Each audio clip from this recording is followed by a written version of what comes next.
এটিএমে card আটকে maintenance manager ১ নম্বরে phone করতেই ৬৪,০০০ টাকা খোয়ালেন চার্টার্ড অ্যাকাউন্ট কর্মী।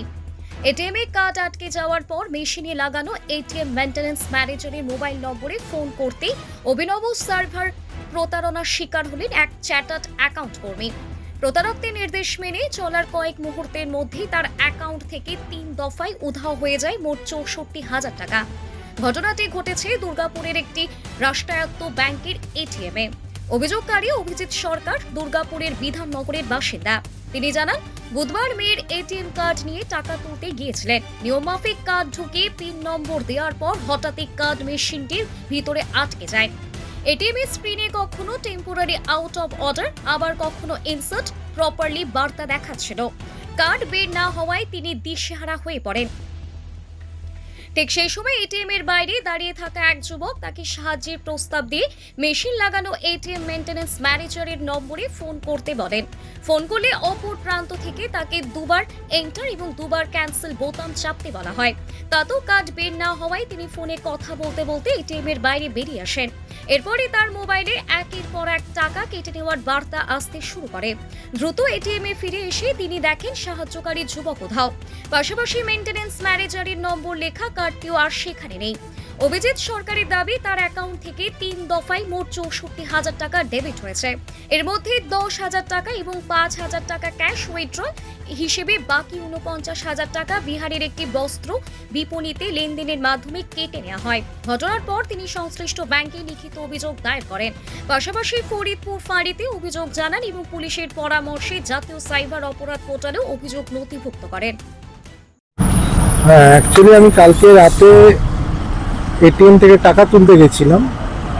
টাকা তুলতে নর্মাল যেরকম যাই আমরা সবাই, এটিএম পাঞ্চ করি, পিন দিই, আর যেরকমভাবে প্রসিডিংসটা বলে তারপরে আমরা টাকাটা তুলে নিই। কিন্তু আমার ক্ষেত্রে হলো, যখন এটিএম পিন দিলাম, প্রসিডিংস করলাম, নিয়ে কার্ডটা ওখানে ফেসে গেল আর দেখালো টেম্পোরারি আউট অফ অর্ডার, বা বলছে ইনসার্ট প্রপারলি, কিন্তু কার্ডটার কিছুতেই বেরালো না।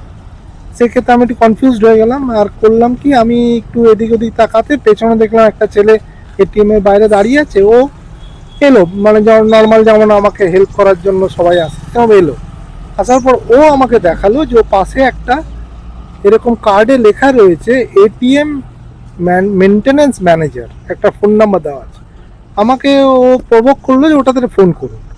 আমিও একদম তো স্টান্ড হয়ে ফোন করে দিলাম। ফোন করে উনি বললেন, আপনি এটিএমে দুবার এন্টারটা প্রেস করুন, দুবার ক্যান্সেলটা প্রেস করুন, তাহলে দেখবেন আপনার এটিএম কার্ডটা বেরিয়ে আসবে। তাই করলাম, তো কার্ড তো বেরালো না। সেই মুহূর্তে জাস্ট আমি পাজলড হয়ে ফোনটা কানে নিয়ে আমি বাইরে চলে গেলাম এটিএম কাউন্টার থেকে।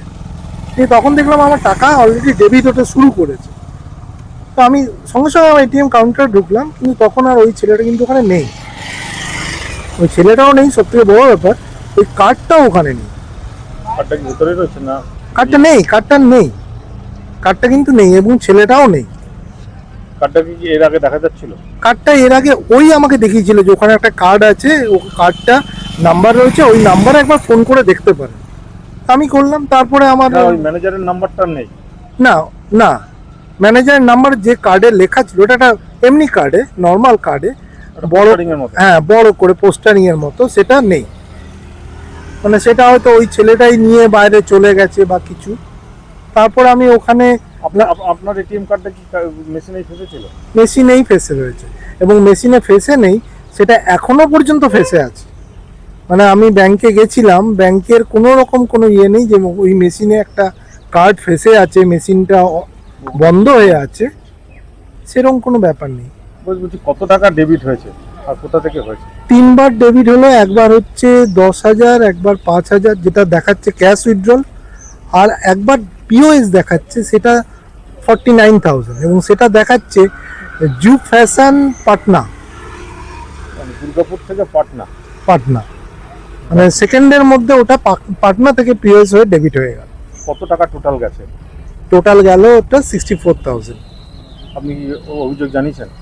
আমি প্রথমে সাইবার সেলে গেছিলাম সকালবেলা।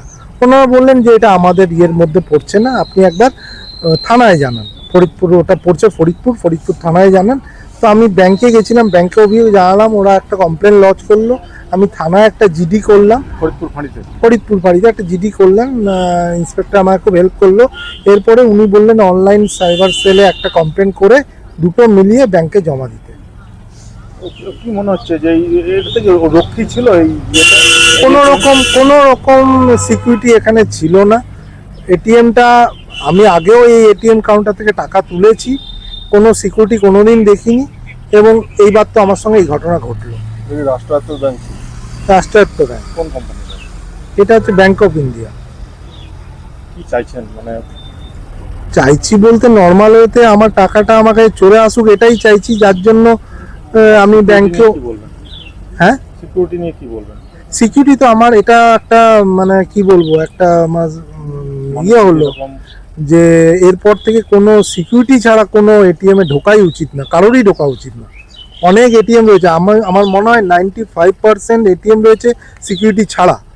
তা আমার মনে হচ্ছে এই 5% যে সিকিউরিটি আলা যে ইয়েগুলো এটিএম কাউন্টার, সেখানেই আমাদের অ্যাক্সেস করা উচিত। আপনার নাম? আমার নাম অভিজিৎ সরকার।